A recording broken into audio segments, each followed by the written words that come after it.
Vamos lá, meus irmãos. Então, como eu estava dizendo, é um desafio na nossa leitura bíblica, a gente não apenas ler o texto na sua integralidade, conhecer o panorama todo, mas a gente mastigar as pequenas coisas. Porque tem muita gente que lê, às vezes, a Bíblia inteira, que conhece o texto inteiro, e aí depois, quando você vai conversar com as pessoas, você vê que elas conhecem tudo na superficialidade. Então, existe o tempo de você ler aí a Bíblia toda, é importante conhecer o panorama bíblico geral, mas também é importante conhecer as nuances. É muito importante. É exatamente por isso que a gente fala assim, há quantos anos você está estudando a Bíblia?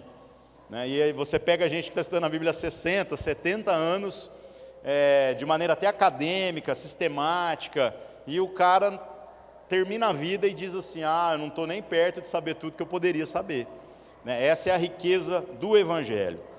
Então hoje nós vamos ler, como eu falei, do verso 5 até o verso 13, vou pedir para o Narlo ler para nós aí, está na mão aí, Narlo? Por favor, então. Esse mistério não foi dado a conhecer aos homens de outras gerações, mas agora foi revelado pelo Espírito aos santos apóstolos e profetas de Deus, significando que, mediante o Evangelho, os gentios são co-herdeiros com Israel, membros do mesmo corpo e co-participantes da promessa em Cristo Jesus.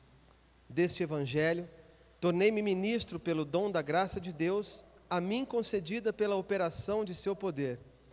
Embora eu seja o menor dos menores de todos os santos, foi-me concedida esta graça de anunciar aos gentios as insondáveis riquezas de Cristo e esclarecer a todos a administração desse mistério, que durante as épocas passadas foi mantido oculto em Deus, que criou todas as coisas.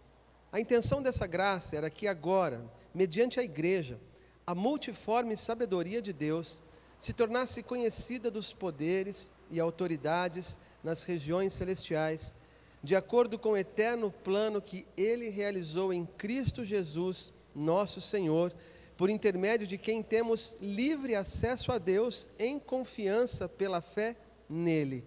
Portanto, peço a vocês que não desanimem por causa das minhas tribulações em seu favor, pois elas são uma glória para vocês. É isso daí, muito bom. Então vamos lá, irmãos. Não sei se vocês se lembram da semana passada, mas a gente falou sobre essa questão do corpo, e como que desde o capítulo anterior, Paulo está insistindo no fato de que nós que não somos judeus, não somos os herdeiros naturais das promessas que Deus fez no Antigo Testamento, fomos inseridos nessa ideia de povo, de modo que nós somos um só povo, um só corpo, Aqui vocês vão ver que ainda há uma insistência nesse assunto. Só que antes de entrar nesse mérito, no verso 5, Paulo chama a atenção para algo aqui que é fundamental e talvez extremamente relevante até para os nossos dias. Ele fala, o qual nos outros séculos não foi manifestado, ou não foi revelado aos filhos dos homens, como agora tem sido revelado pelo Espírito aos seus santos apóstolos e profetas. O que ele está falando aqui? Ele está falando a respeito da autoridade destes homens que foram levantados por Deus para compor o Novo Testamento. A parte que nós temos aqui como a confirmação de toda essa revelação que já vinha sido planejada, a gente vai falar sobre isso mais para frente, por Deus desde a eternidade. O que Paulo está, de certo modo, aqui reivindicando é que, da mesma maneira que no Antigo Testamento Deus falou de um modo sobrenatural, então Moisés teve a oportunidade lá de ter o Pentateuco ditado por Deus. Os judeus entendem dessa forma. Eles falam que cada palavra, cada letra no Pentateuco é colocada numa precisão matemática, e inclusive existe uma ciência mística dos judeus, onde os caras ficam tentando prever futuro, umas paradas assim, chamada Cabalá. E essa parada toda é por conta do rigor matemático do Pentateuco. O que já se tem de conclusivo a respeito desse rigor é que, se nós tentássemos produzir um texto com a mesma capacidade no número de coincidências matemáticas que se encontra naquele livro, nós hoje não conseguiríamos, mesmo usando todo o poder computacional que nós temos no mundo inteiro. Então, para o judeu, o Pentateuco principalmente, Não é um livro só inspirado no sentido de que Moisés ouviu a história e resolveu escrever. Eles creem que Deus ditou o Pentateuco palavra por palavra, e ainda deve ter voltado algumas vezes para conferir que absolutamente nada ficou fora do lugar. O que Paulo está dizendo aqui? Ele está dizendo assim: da mesma forma que Deus falou com Moisés, que Deus falou com Abraão, e que Deus falou com os profetas, que são os livros que a gente possui aqui no Antigo Testamento, com a mesma autoridade, Deus agora falou com os seus apóstolos e os profetas da igreja primitiva, da igreja que era contemporânea a Paulo. E era muito óbvio, né, meus irmãos, que fazia sentido você crer nessa pregação, porque a pregação de Paulo não era apenas argumentativa. A pregação de Paulo, de todos os outros discípulos, e apenas deles, os demais não tinham a mesma autoridade para fazer sinais e prodígios, mas a pregação deles sempre era acompanhada de movimentação no sobrenatural. E é exatamente por conta disso, eu falei sobre isso também na semana passada, que Paulo é recebido no grupo dos apóstolos, né, no colégio apostólico, como esse 12º apóstolo de verdade, né, ao invés do cara que eles elegeram lá atrás, porque ele não apenas possui a revelação, a ciência dada pelo Espírito Santo, como tudo confere com o que o Espírito Santo fala com os outros apóstolos, e ainda mais, ele também consegue realizar os mesmos milagres e sinais. Então isso é muito importante. A próxima geração, você já pega Timóteo, pega os caras ali que já vieram da segunda geração em diante, esses caras se tornaram homens e mulheres, até porque há muitos testemunhos de mulheres aqui, poderosos no testemunho, na palavra, mas não há relatos bíblicos de manifestações de sinais na mesma perspectiva que houve com o colégio apostólico, com o grupo dos apóstolos. Olha que coisa curiosa, né? Então aquela galera que às vezes diz assim, não, mas se é de Deus mesmo, então você tem que ter todos os dons. Gente, não exagera, né? Então nem Timóteo ali, que era o discípulo ali que está debaixo da tutela de Paulo, e Paulo era o cara, não conseguiu isso, então como é que a gente vai ter essa prerrogativa? De fato, isso foi algo especial dado para aquela geração, para que marcasse mesmo, marcasse o povo e a autoridade do que eles estão dizendo, para que não fossem apenas palavras, apenas ensinamentos, mas fosse ensinamento e poder. Paulo, em certa ocasião, diz isso, ele fala assim, eu estive no meio de vocês, não tentando aí deslumbrá-los com a minha sabedoria, mas eu fiz questão de não saber nada e fazer com que tudo que eu ensinasse fosse acompanhado de demonstrações de poder, para que vocês tivessem certeza que o que eu estou trazendo vem da parte de Deus. Isso é muito legal, né? Aqui, Paulo está defendendo essa autoridade apostólica e de como, de modo profético, nós agora temos o Novo Testamento como este complemento da Escritura. É importante a gente falar isso, meus irmãos, porque nos nossos dias muitas pessoas têm relativizado as Escrituras de uma maneira extremamente delicada, né? As pessoas às vezes dizem assim, eu gosto de Jesus, mas eu não gosto de Paulo. Gente, se você tirar Paulo das Escrituras, você jogou metade do Novo Testamento fora. E se nem mesmo os apóstolos, não há relatos de que mesmo apesar de todos os conflitos e eventuais divergências, eles jamais tiveram nenhum tipo de cisão da igreja, muito pelo contrário, mesmo quando um foi para um lado e o outro foi para o outro, ainda assim havia um só coração, uma só disposição, e no final termina todo mundo dando bom testemunho a respeito um do outro. Então como que a gente pode, 2000 anos depois, tentar fazer uma leitura com um viés da conveniência? Eu digo isso porque é muito fácil as pessoas olharem para a Bíblia hoje e dizer assim, eu não quero aquilo que Paulo está dizendo, porque o que Paulo está dizendo é duro demais. Né? Ou eu não concordo com Paulo, porque de repente Paulo tem alguns posicionamentos com relação ao papel da mulher na vida do ministério. E a gente já falou sobre algumas dessas questões anteriormente, né? Sobre como isso lido fora do contexto adequado, fica parecendo mesmo que o Paulo é uma aberração, que é um cara machista e não sei o quê, né? Mas à medida que a gente for correndo os textos, vocês vão ver como a gente desconstrói essa parada toda, né? Não há nada mais que mais empodere a mulher, eu odeio essa palavra, mas acho que esse é o contexto aqui, já que a palavra está na moda, do que a Bíblia, gente. Começa por Jesus e depois a gente vê na igreja. A mulher tem um papel fundamental. Se não houvesse as mulheres, não havia igreja, né? Fora Maria, né? Que já começa a primeira, né? De todos os jeitos que Deus podia enviar o seu filho, mandou por uma mulher, né? Então que a gente tenha entendimento a respeito disso. E há um outro texto que fala também a respeito de como a Escritura, então, precisa agora ser considerada, e você vai ver como, porque os caras não tinham essa Bíblia que a gente tem, eles tinham o Antigo Testamento. Esses livros aqui, ou eles estavam sendo escritos, ou ainda nem estavam sendo escritos. E mesmo os que estavam sendo escritos, nem todo mundo possuía todas as cópias. O cânon que nós possuímos do Novo Testamento, ele foi fechado apenas alguns séculos depois. Mas era tradição na igreja que as cartas fossem copiadas. Então, o Paulo mandava uma carta para a cidade de Éfeso, para a igreja em Éfeso.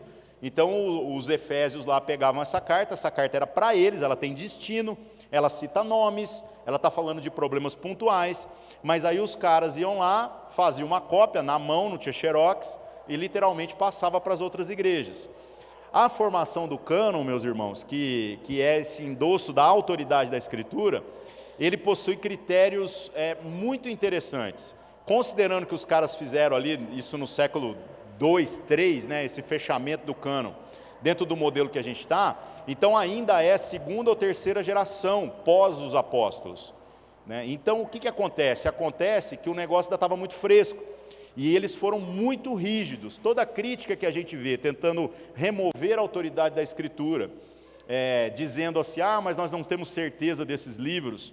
Se você parar para estudar isso de uma maneira muito delicada e considerar os critérios da composição do cânon, você vai ver que eles foram muito conservadores. Então, livros que se tinha dúvida a respeito da autoria foram excluídos, com exceção do livro de Hebreus, que a gente não sabe quem que é o autor. Você pode ver que todo o livro começa lá, né? Carta de Paulo a tal, né? O Evangelho segundo fulano. Agora, o livro de Hebreus está assim, livro de Hebreus, que nós não sabemos quem que é o autor. Uma coisa dá para saber, pelo estilo da carta, não é Paulo. Isso nós temos certeza, mas nós não sabemos quem é. Aí cada um tem sua teoria aí de quem foi que escreveu. Por que mantiveram esse livro? Porque eles entendem que este livro, doutrinariamente, é 100% alinhado com todo o restante daquilo que é o Evangelho que foi ensinado. Tá? Mas eventualmente algum livro pode ter ficado de fora? Até pode, mas na dúvida a respeito da origem deste livro, eles obviamente deixaram do lado de fora. As sociedades bíblicas hoje, quando vão trabalhar a questão das retraduções, hoje a gente tem muitos originais como acesso. Para vocês terem uma ideia, se estima que o número de originais do Novo Testamento, e originais nós estamos considerando o quê? Nós estamos considerando cópias manuscritas que sejam contemporâneas ao original mesmo, porque a gente não sabe qual que é o original, né? Ninguém carimbou com selo de autenticidade nem nada, mas existem cópias num volume de mais ou menos 3.000 no mundo. Olha que coisa louca. Então é muito número, é um número muito expressivo. E como é que a gente tem certeza de que esse texto não foi alterado? Porque você pode passar o texto lá no teste do carbono 14, você vai descobrir que o texto tem aproximadamente 2.000 anos, e você vai ver que nessas 2.000, 3.000 cópias, não há variações, não há divergências. O que há, na verdade, são eventuais erros de copistas. Então é normal que às vezes numa tradução, o cara tenha pulado um versículo, isso acontece. Então as sociedades bíblicas, quando vão fazer as retraduções, elas geralmente usam mais de um original, para poder fazer essa conferência. Então, gente, Paulo aqui está endossando a autoridade dos apóstolos, que posteriormente vem consolidar o que nós temos como Novo Testamento, na forma escrita, e aquilo que nós estamos agora entendendo como um todo, como palavra de Deus. E outro texto, que fala a respeito disso, está em 2 Pedro, capítulo 1, verso 20 e 21. Se você não quiser abrir, não precisa, onde Pedro, de maneira também a concordar com aquilo que Paulo está dizendo, chama a atenção sobre a importância que a gente precisa dar à Escritura lá do Antigo Testamento, e sobre como também cada um dos escritos que estão sendo produzidos por estes homens especiais, os apóstolos e profetas da igreja primitiva, também possui um peso para a vida da igreja. E lá diz assim, sabendo primeiramente isto, que nenhuma profecia da Escritura é de particular interpretação, porque a profecia nunca foi produzida por vontade de homem algum, mas os homens santos de Deus falaram inspirados pelo Espírito Santo. Então, do mesmo jeito que Pedro aqui está reivindicando que não se pode ler o Antigo Testamento ou interpretar as profecias segundo a sua vontade, segundo o seu desejo, segundo o seu entendimento, mas existe um sentido objetivo na profecia, nós também aplicamos isso agora no Novo Testamento, né, que ainda não existia na forma compilada como a gente tem aqui, né? Então, meus irmãos, o Novo Testamento, na verdade, o que ele é na maior parte da sua expressão? Ele já é a interpretação definitiva do Antigo. Por isso que toda vez que a gente passa um plano de leitura bíblica, nós colocamos um peso muito grande na leitura do Novo Testamento. Então, se você ler lá no Antigo Testamento, tudo que fala sobre cordeiro, você vai pensar no quê? Num bicho. Mas se você ler o Novo Testamento, entendendo que Jesus é o Cordeiro de Deus, aí quando você for para o Antigo Testamento e ver qual que é o propósito do cordeiro no sacrifício, já vem à sua mente a interpretação daquilo que foi dito lá atrás. Você fala assim, eles matavam o bicho sem entender, mas nós agora já entendemos, que Deus permitiu que eles vivessem dessa forma, de uma maneira didática, caminhando para a plenitude da revelação, que é a pessoa de Jesus. Então Jesus é o cordeiro definitivo, né? Ele é o cordeiro perfeito, uma vez que ele morre não precisa de sacrifício mais, está resolvida essa questão. Então, meus irmãos, que a gente possa ter fé, entender que o nosso coração precisa se inclinar para essa questão da autoridade apostólica. Eu falo isso porque, como eu disse, muitas pessoas têm questionado a Escritura. E aí, gente, nós precisamos entender que nisso aqui, de fato, nós temos um mistério de fé, e se você não tem fé nisso, infelizmente, não dá nem para conversar. Porque o cara fala assim, não, mas eu acho que a igreja... Então, você pode achar uma coisa, eu posso achar outra, mas no final o que interessa é o que isso aqui acha. Agora, se você não crê na Bíblia, então nós não podemos nem sequer nos considerar cristãos. Aí a pessoa fala assim, mas eu queria entender de uma maneira científica. Sinto muito, não tem como. De fato, a fé pode ser explicada, mas ela só vai transformar a nossa vida se ela for revelada. Por isso que nós dizemos, ore antes de ler a Bíblia, peça a Deus sabedoria, tenha certeza que Deus vai falar com você, do mesmo jeito que Deus falou com cada um de nós, tá?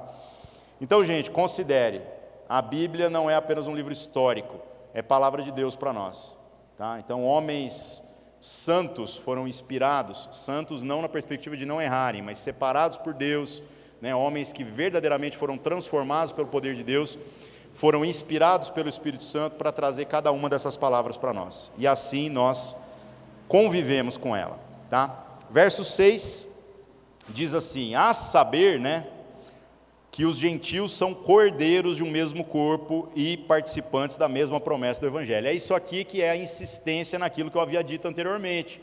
Então Paulo aqui ainda está mais uma vez falando a respeito de como há essa união entre aqueles que não são naturalmente povo de Deus e aqueles que são.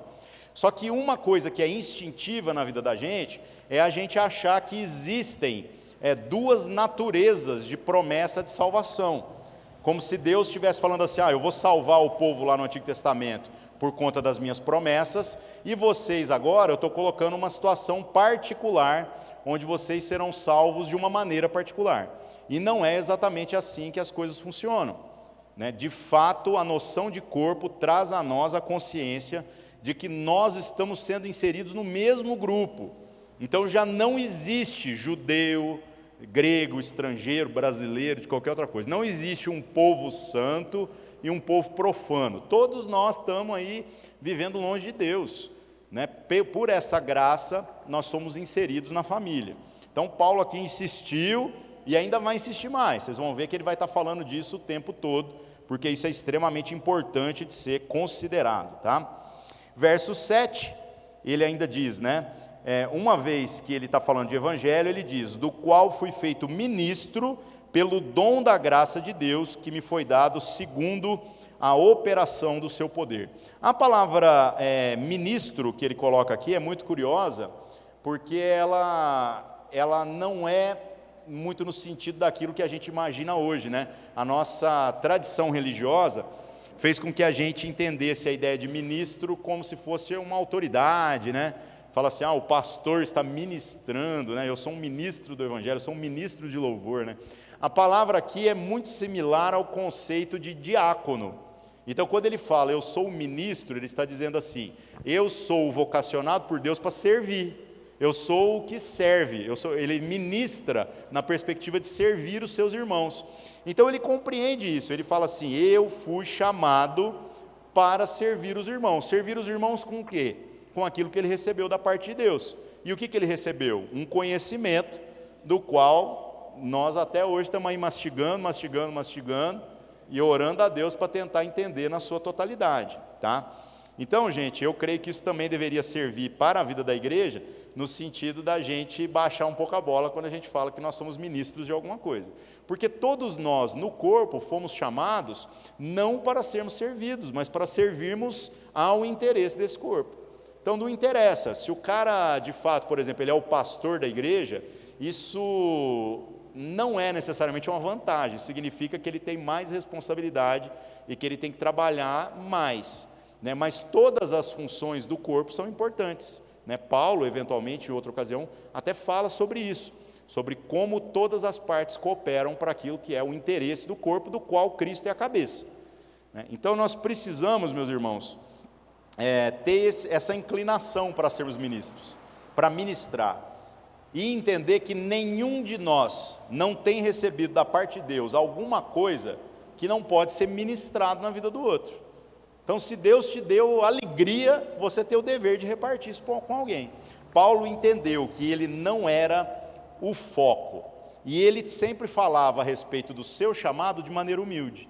Mas sejamos honestos, irmãos, quase metade do Novo Testamento aqui é da autoria de Paulo, então Paulo fala de maneira humilde, e ele é o cara, não tem como dizer que não, né? Mas a postura dele é uma postura que verdadeiramente constrange, porque se havia alguém lá que se achava alguma coisa, ao conviver com Paulo, ele falava assim, não, se o Paulo que já não se vangloria, como é que eu vou fazer esse tipo de coisa? Então isso deveria também ser a nossa prática, né? Na vida da igreja. Verso 8, verso 8, ele diz, a mim, o menor de todos os santos, me foi dada essa graça de anunciar entre os gentios, por meio do evangelho, as riquezas incompreensíveis de Cristo, né? Então, gente, vamos lá, ele primeiro se apresenta, eu sou o menor de todos os santos, e ele quando vai falar a respeito disso, ele relembra em outras cartas, né, quais são os seus pecados, porque eles falam assim, todos nós fomos pecadores, mas eu persegui a igreja de Cristo, eu matei meus irmãos, que hoje são meus irmãos, né? Ele matava pessoas quando ele estava perseguindo a igreja, então é uma coisa extremamente delicada. Então Paulo relembra a sua velha vida, para enfatizar o porquê que ele considera, ele que foi enxertado posteriormente a esse grupo dos apóstolos, como alguém que é menor. Ele não está brigando com Pedro para ver quem que vai ser o Papa, viu gente? Como muita gente aí pressupõe, né? O Pedro também, aliás, vira do túmulo se ele ficar sabendo que transformaram ele no Papa, né? Embora é óbvia a liderança dele no meio dos apóstolos, nós temos que entender que cada um ali seguiu a sua vocação de maneira extremamente clara. Outra coisa que ele ainda diz no verso 8, né? Ele diz, me foi dada esta graça. Então ele está falando a respeito de um favor de Deus que foi feito, porque graça é isso, graça é um favor imerecido, é sobre como Deus te beneficiou, não a partir daquilo que você é digno ou do que você merece, mas segundo a bondade dele. Mas ele tem uma consciência, né? Ele fala que ele recebeu dessa graça para anunciar aos gentios, ou seja, tudo que Deus está fazendo na minha vida, embora obviamente ele usufrui, ele compreende que isso tem a responsabilidade de servir aos outros irmãos. Meus irmãos, se todos nós compreendêssemos isso nas coisas mínimas da nossa existência, honestamente a igreja seria outra igreja, nós viveríamos em outra perspectiva. Então o cara que trabalha, ele trabalharia com mais afinco, porque ele pensaria assim, não, eu quero ganhar dinheiro, mas quando ele ganha dinheiro, ele entenderia que em tudo aquilo que ele foi agraciado por Deus, ele tem a responsabilidade também de agraciar outros. Aí a gente não tinha que ficar fazendo pressão para eventualmente ajudar alguém que está com necessidade, isso seria natural. Da mesma maneira, aquele que eventualmente tem inteligência, toda vez que ele visse o cara que carece de entendimento, ele naturalmente se aproximaria dessa pessoa e diria: olha, vamos estudar junto, eu quero te ajudar, eu quero ser seu amigo, eu quero entender as suas dúvidas, as suas crises, e eu quero repartir com você aquilo que Deus tem falado comigo. Eu já fui convidado para ministrar em grupos de debate de teologia, e é muito curioso isso, né? Porque a galera, quando vai me apresentar, coloca: o Ari é pastor, tá? O Ari é teólogo, né? E eu falo: eu sou, só que eu sou um teólogo de fundo de quintal, eu não tenho formação acadêmica. A minha formação é na área de tecnologia, eu nunca estudei teologia em um seminário, né? Mas é muito legal, porque o ambiente é um ambiente de muito debate. Só que é muito curioso como que esse ambiente enche o saco da gente, porque há um grupo de pessoas que genuinamente quer ouvir o outro, quer entender, quer trazer coisas que enriquecem para todos, mas tem um bando de gente lá que literalmente quer fazer demonstrações de sabedoria. E eu falo para a galera que eu sou muito sortudo. Toda vez que eu entrei em debates de natureza acadêmica, todo o assunto que os caras tocaram, eu já li, eu já conhecia, eu já tinha estudado. E isso é sorte mesmo, porque para você falar assim: eu tenho um bom conhecimento de teologia, gente, precisa de muito tempo, precisa de uma vida procurando, principalmente quando a gente está falando dos termos técnicos. E aí os caras, na conversa, ao invés de falar um negócio na língua dos seres humanos, eles invocam todos os termos técnicos, né? E aí é muito legal, né? Eu lá, o semi-analfabeto, na concepção deles, poder conversar com os caras. Então não seja essa pessoa. Tudo aquilo que Deus tem dado para você não é só para resolver o problema da sua vida. A gente sempre repete isso aqui: se Deus quisesse resolver o problema da sua vida, Ele te matava hoje, te levava para o céu e estava resolvido.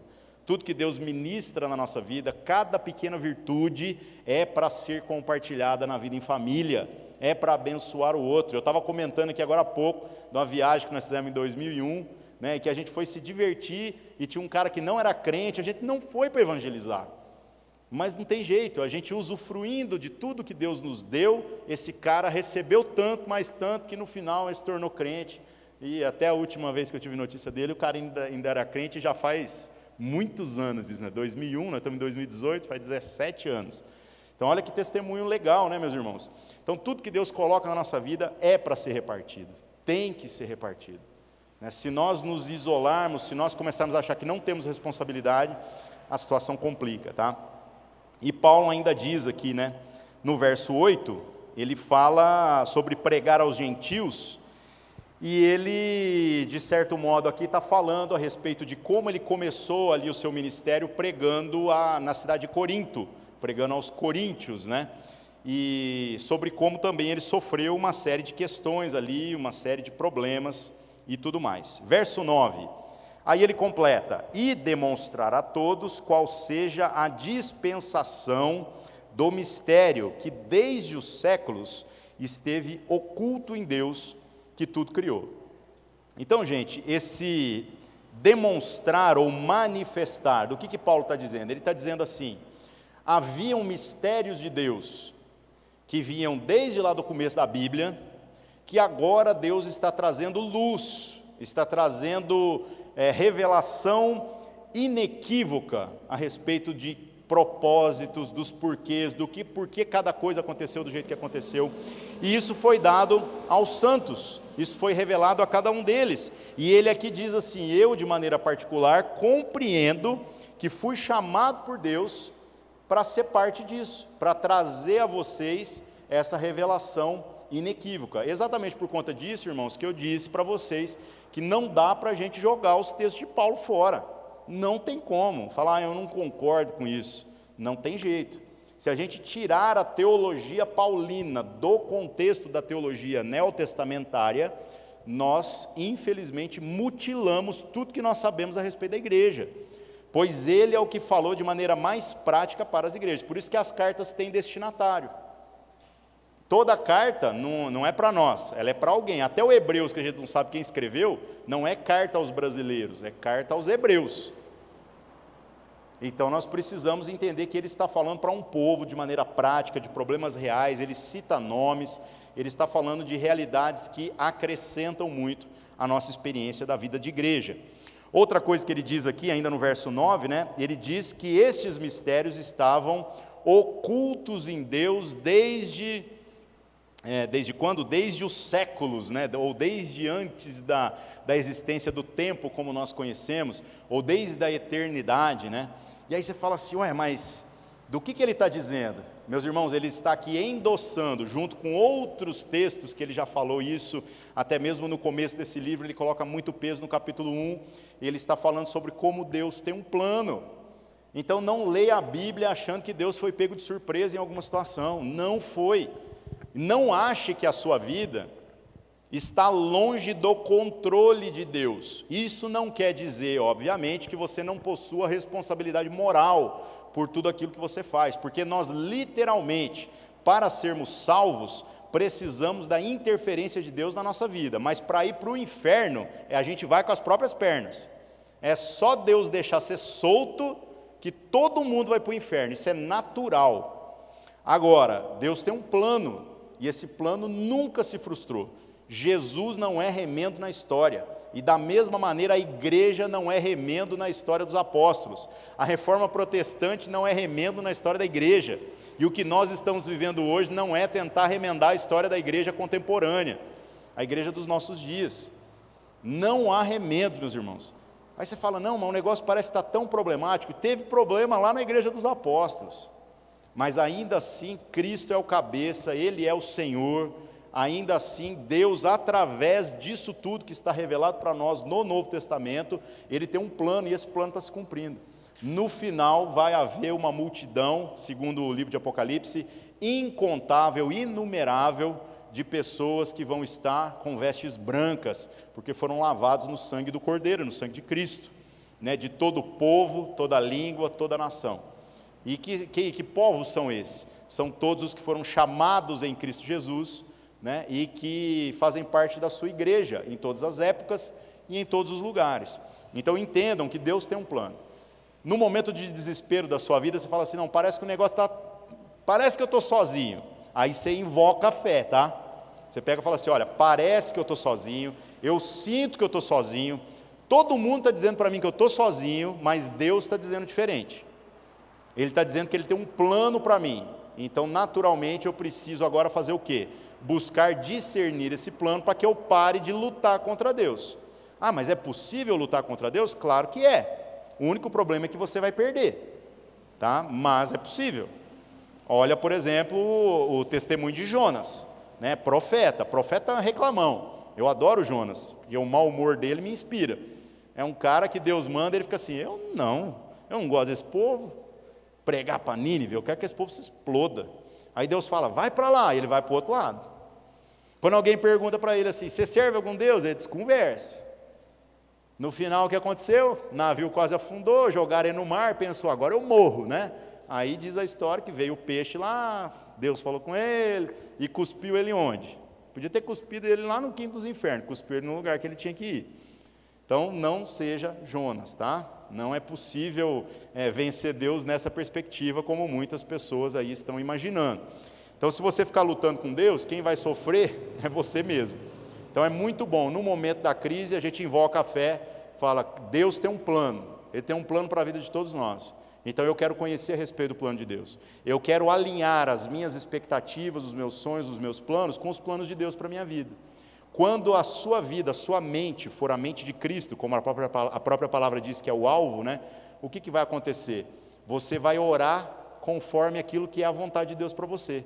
E todas as suas orações serão atendidas, porque a vontade de Deus não se frustra. Por que a sua oração hoje não é atendida? Porque você ora da sua cabeça e não da cabeça de Deus.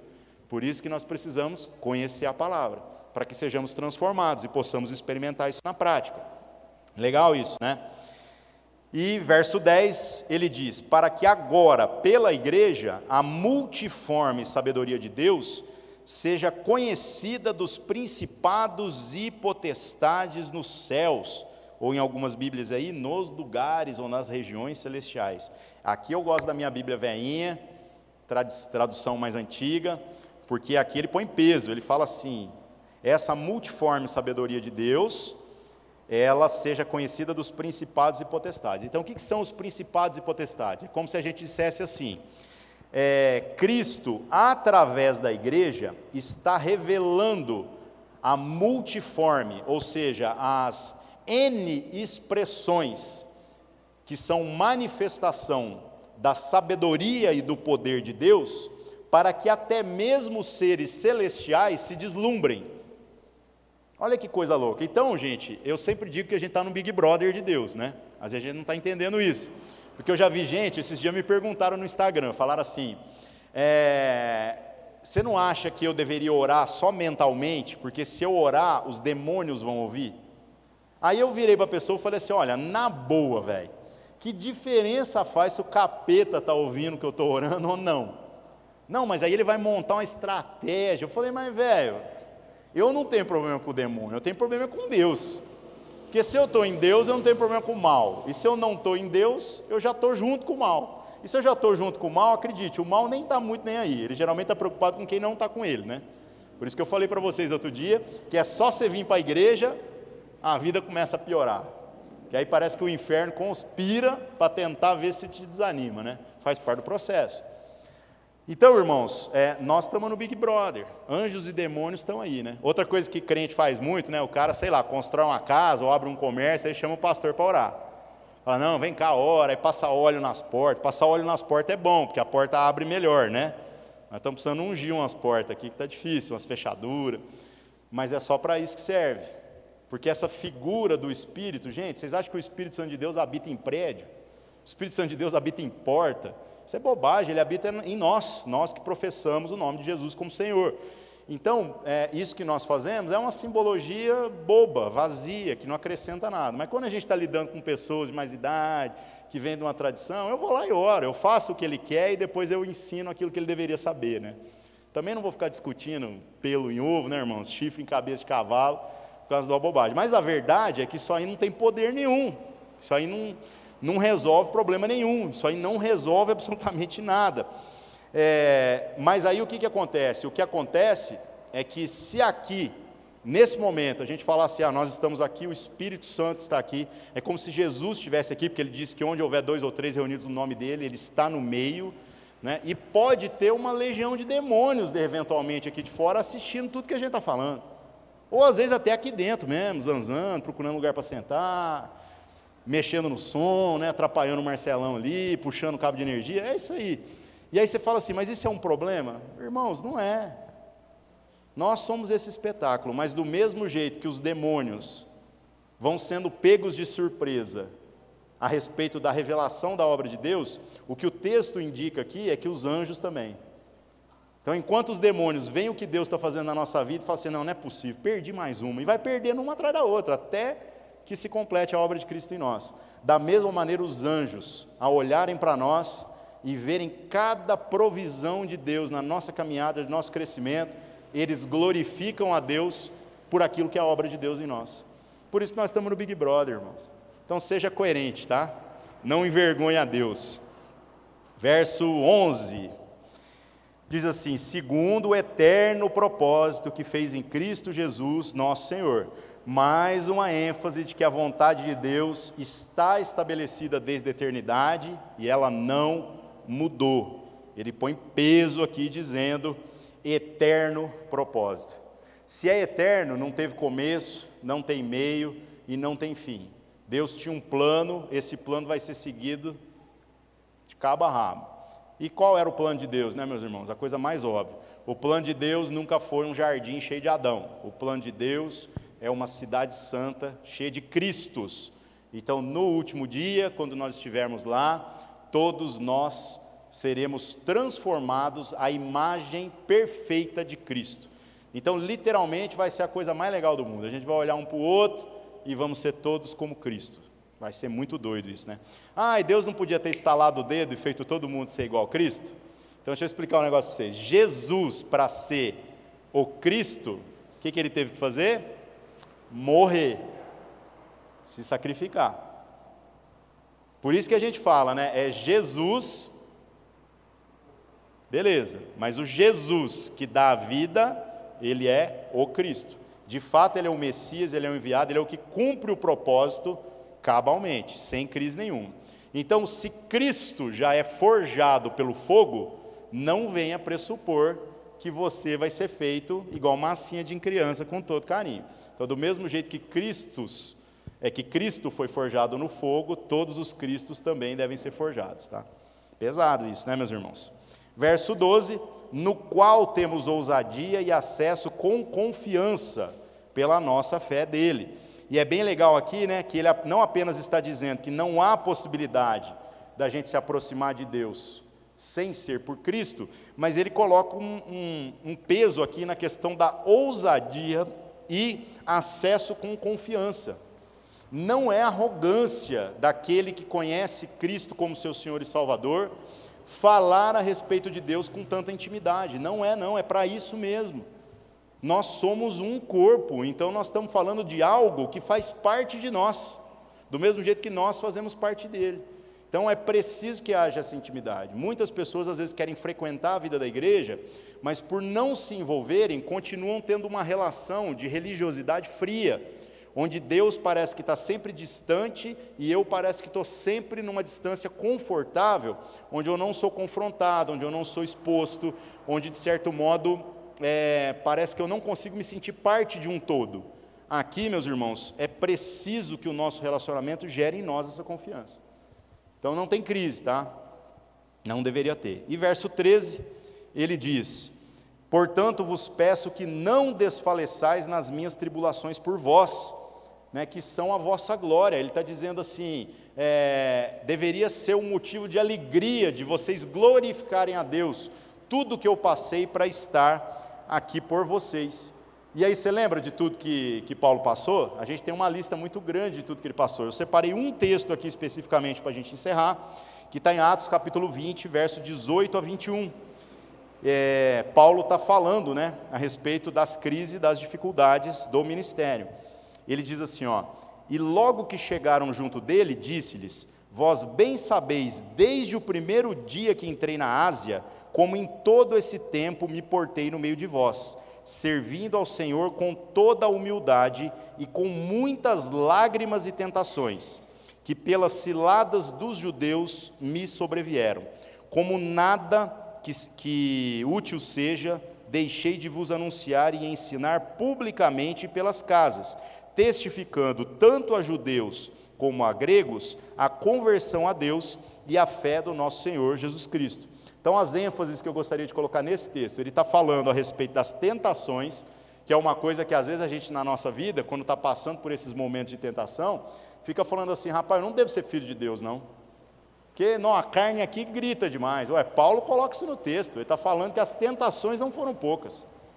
E depois ele ainda fala mais, né? Ele fala que ele servindo no meio da igreja, ele ainda sofreu das ciladas dos judeus, que sobrevieram sobre ele como nada, assim, sem motivo. Ou seja, de quem ele foi perseguido? Dos seus. Ele não foi perseguido, até curiosamente, pelos estrangeiros. Ele não está reclamando isso aqui. Ele está reclamando do povo dele. Ele está reclamando do povo que deveria considerá-lo. Então é normal. Às vezes você fala assim, eu estou com um problema em casa. É isso aí mesmo. Você não é o primeiro. E provavelmente não vai ser o único. Mas nós podemos entender que do mesmo jeito que o testemunho dele é vitorioso, o nosso também pode ser. Beleza, irmãos? É isso. Encerramos aqui no verso 13, vamos orar. Que Deus nos dê graça aí, para que a gente possa viver com tanta perseverança como o apóstolo Paulo testemunha. Senhor Deus, em nome de Jesus, obrigado por esse tempo de reflexão acerca da Tua Palavra, que o Senhor possa no nosso coração nos despertar para tudo isso que nós falamos hoje. Primeiro, para como devemos nos inclinar de maneira reverente sobre a importância de conhecer a Sua Palavra revelada nas Escrituras e de maneira até especial e enfática no Novo Testamento, em tudo que fala a respeito de Cristo e do testemunho da igreja. Se há dúvidas no nosso coração, que o Seu Espírito trabalhe isso em nós, Pai.